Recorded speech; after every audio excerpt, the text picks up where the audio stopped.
सभी को नमस्कार। मैं Manoj Chopra, assistant professor history, government PG college Pratapgarh, आज आपके साथ फिर एक बार आनंदम अनिवार्य विषय के ही एक नए टॉपिक आनंदम सिनॉप्सिस के बारे में चर्चा करूंगा। इससे पहले हम आनंदम विषय की बेसिक जानकारी और आनंदम डायरी कैसे बनाएं इस बारे में चर्चा कर चुके हैं और इन वीडियो के लिंक इस वीडियो के डिस्क्रिप्शन में उपलब्ध है। आप वहां से उन वीडियो को देख सकते हैं। आज हम मुख्य रूप से आनंदम सिनॉप्सिस क्या है, सिनॉप्सिस और प्रोजेक्ट वर्क में क्या अंतर होता है, सिनॉप्सिस का कैसा प्रारूप होता है और सिनॉप्सिस कैसे बनाई जाती है, इन सब बातों के बारे में हम इस वीडियो में चर्चा करेंगे। सिनॉप्सिस को ही हिंदी में रूपरेखा कहते हैं। सिनॉप्सिस का अगर साधारण सी भाषा में अर्थ जानें तो किसी भी कार्य को करने से पहले तैयार किया गया उसका ढांचा सिनॉप्सिस कहलाता है या उस कार्य की रूपरेखा कहलाता है। हम जब भी कोई कार्य करते हैं तो उस कार्य को करने से पहले उसकी जो योजना बनाते हैं, उस कार्य की जो रूपरेखा बनाते हैं, उसे ही उस कार्य की सिनॉप्सिस कहा जाता है। अगर हम बात करें आनंदम की, क्योंकि हम आनंदम विषय के बारे में ही चर्चा कर रहे हैं, तो आनंदम विषय के अंतर्गत एक ग्रुप को एक प्रोजेक्ट वर्क दिया गया है। एक ग्रुप बनाया गया है, व्हाट्सएप ग्रुप 8 से लेके 10 विद्यार्थियों का, उसे एक प्रोजेक्ट वर्क दिया गया है और उस प्रोजेक्ट वर्क की जो पहले प्लानिंग बनाई जाएगी, जो योजना बनाई जाएगी, उसी योजना को ही हम आनंदम की सिनॉप्सिस या आनंदम की रूपरेखा कहेंगे। अर्थात उन विद्यार्थियों को जो प्रोजेक्ट वर्क दिया गया है, उस प्रोजेक्ट वर्क को करने से पहले उसकी जो प्लानिंग वो विद्यार्थी बनाएंगे, उसी प्लानिंग को ही हम कहते हैं आनंदम की सिनॉप्सिस या आनंदम में सिनॉप्सिस। हम और इसको अच्छे तरीके से समझते हैं, सिनॉप्सिस और प्रोजेक्ट वर्क में क्या अंतर है। सिनॉप्सिस में किसी भी कार्य की पहले प्लानिंग बनाई जाती है, जबकि प्रोजेक्ट वर्क में उसी कार्य को पूर्व में बनाई गई प्लानिंग के तहत पूरा किया जाता है।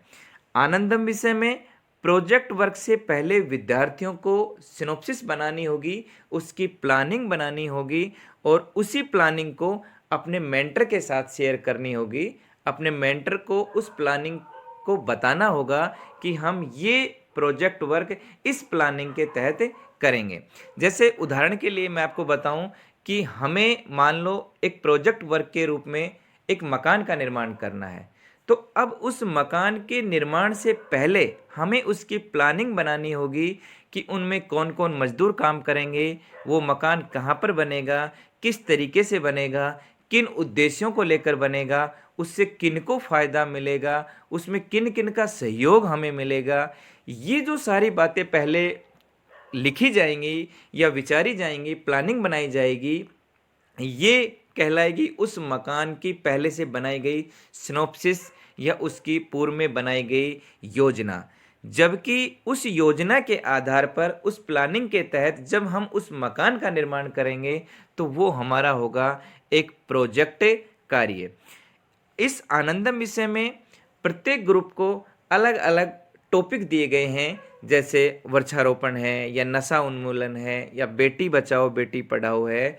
तो इन प्रोजेक्ट कार्य को करने से पहले हम उसकी जो प्लानिंग बनाएंगे, उस प्लानिंग को ही हम नाम देंगे सिनॉप्सिस। प्रोजेक्ट रिपोर्ट आपकी आनंदम डायरी के साथ जमा होगी, जबकि सिनॉप्सिस इससे पहले मेंटर के साथ आपको शेयर करनी होगी। प्लानिंग पहले आप बता दोगे कि हम इस तरीके से इस प्रोजेक्ट वर्क को पूरा करेंगे। आपने प्लानिंग पहले बता दी। अब बाद में परीक्षा से पूर्व जब आपको निर्देशित किया जाएगा कि अब आपको प्रोजेक्ट वर्क जमा कराना है, तब आपने जो प्लानिंग दी थी उसी प्लानिंग के तहत किए गए उस प्रोजेक्ट वर्क को फाइल के रूप में महाविद्यालय में जमा कराएंगे और उसी आधार पर आपको अंक प्राप्त होंगे। अब हम बात करते हैं कि सिनॉप्सिस का प्रारूप कैसा होगा। हम किस तरीके से, किस प्रारूप में उस सिनॉप्सिस को ढालेंगे, लिखेंगे। सबसे पहले सिनॉप्सिस में आप लिखेंगे सबसे ऊपर कॉलेज का नाम जिसमें आप पढ़ रहे हैं, अध्ययनरत हैं। दूसरे नंबर पर कॉलेज का समर्पित आनंदम जीमेल आईडी, ये कॉलेज के द्वारा बनाया जाएगा और जो आपको उपलब्ध करा दिया जाएगा उस जीमेल आईडी को इसमें लिखना है। उसके बाद परियोजना का शीर्षक, आपने जो प्रोजेक्ट वर्क किया है उसका क्या शीर्षक है, क्या उसका हेडिंग है, वो वृक्षारोपण पर है या नशा उन्मूलन पर है या बेटी बचाओ पर है या पशु संरक्षण पर है। जो भी आप प्रोजेक्ट वर्क कर रहे हो उसका शीर्षक आपको देना है, क्योंकि जो शीर्षक आप दे रहे हो उसी की प्लानिंग आप दे रहे हैं। इसके अलावा सामुदायिक सेवा का स्थान, कि आप जो प्रोजेक्ट वर्क करोगे वो कहाँ पर करोगे, ये सब चीज़ें आप किस में दे रहे हैं, सिनॉप्सिस में। मतलब आप अपने मेंटर को पहले ही बता रहे हैं कि हम जो प्रोजेक्ट वर्क करेंगे वो इस स्थान पर करेंगे, जिस स्थान पर करेंगे उस स्थान का नाम इसमें लिखेंगे, सामुदायिक सेवा का स्थान। उसके बाद मेंटर का नाम लिखेंगे, कक्षा लिखेंगे, जहाँ पर सेमेस्टर सिस्टम है वो सेमेस्टर लिखेंगे, और नीचे प्रतिभागियों का विवरण कि उसमें कौन कौन भाग लेगा, उस ग्रुप के कौन कौन सदस्य हैं, कौन कौन लोग काम करेंगे। प्रतिभागियों का नाम, उनका संपर्क विवरण, उनके मोबाइल नंबर और उनके हस्ताक्षर। और नीचे जब आप जमा कराएंगे, उन्हें अपने मेंटर को उपलब्ध कराएंगे, तो नीचे मेंटर अपने उस पर सिग्नेचर करेगा, अपने हस्ताक्षर करेगा कि इन विद्यार्थियों की ये सिनॉप्सिस हमें प्राप्त हो गई है। अब हम बात करेंगे कि इस सिनॉप्सिस को बनाएंगे कैसे। मैंने उदाहरण के लिए एक टॉपिक लिया है, योग व ध्यान। मतलब मेरा जो प्रोजेक्ट वर्क है वो प्रोजेक्ट वर्क है योग व ध्यान। और अब उस योग और ध्यान का जो प्रोजेक्ट मुझे पूरा करना है मेरे ग्रुप के साथ, उस प्रोजेक्ट वर्क की प्लानिंग मैं अपने मेंटर को दे रहा हूँ, और उस मेंटर को किस तरीके से मैं अपना प्रोजेक्ट वर्क की सिनॉप्सिस जमा करा रहा हूँ, किस तरीके से उनको सिनॉप्सिस बता रहा हूँ, उस सिनॉप्सिस के अलग अलग बिंदुओं को मैंने इसमें समझाने का प्रयास किया है। आप जो भी सिनॉप्सिस बनाएंगे इन बिंदुओं के आधार पर ही आपकी सिनॉप्सिस को आपको तैयार करना है। सबसे पहले हम अपनी सिनॉप्सिस में लिखेंगे परिचय। परिचय किसके बारे में, आप इसमें थोड़ा सा परिचय आनंदम के बारे में लिखेंगे और थोड़ा सा परिचय जो आपने टॉपिक चुना है प्रोजेक्ट वर्क के रूप में उसके बारे में इसमें चर्चा करेंगे। जैसे मैंने टॉपिक चुना है योग व ध्यान का, तो मैंने इसमें थोड़ा सा परिचय आनंदम विषय का दिया है और थोड़ा सा परिचय योग व ध्यान का। उसके बाद परियोजना के उद्देश्य, कि मैंने जो प्रोजेक्ट वर्क में कर रहा हूँ उस प्रोजेक्ट वर्क का उद्देश्य क्या है, क्योंकि कोई भी कार्य बिना उद्देश्य के नहीं किया जाता। उस कार्य का क्या उद्देश्य है। अब योग और ध्यान मैंने प्रोजेक्ट के रूप में चुना है, इसका उद्देश्य मैंने लिखा है लोगों को योग व ध्यान का महत्व बताना, लोगों को स्वस्थ जीवन जीने की प्रेरणा देना, लोगों को योगासन क्रिया सिखाना। बहुत सारे और भी उद्देश्य हो सकते हैं और अलग अलग प्रोजेक्ट के अलग अलग उद्देश्य होंगे। दूसरे नंबर पर आपको परियोजना के उद्देश्य लिखने हैं। उसके बाद कार्य का चिन्हित क्षेत्र, आप ये जो प्रोजेक्ट वर्क कर रहे हो ये किस स्थान पर कर रहे हो, आपको यहाँ पर स्थान लिखना है। कोई गांव है, कोई कस्बा है, या कोई बस्ती है, या कोई अलग से मोहल्ला है, जो भी है। जैसे मैंने इसमें लिखा है गांव कुलथाना, तहसील अरनोद, प्रतापगढ़। अर्थात मैं ये योग और ध्यान का जो कार्य करूँगा ये कुलथाना गांव में करूँगा, जो तहसील अरनोद, जिला प्रतापगढ़ में स्थित है। आप यहाँ पर जो भी प्रोजेक्ट वर्क करेंगे उसका चिन्हित क्षेत्र लिखेंगे कि आप जो कार्य कर रहे हैं वो कहाँ पर कर रहे हैं। उसके बाद लक्षित लाभार्थी, कि आप जो कार्य कर रहे हैं उससे लाभ किसको मिलेगा, फायदा किसको मिलेगा।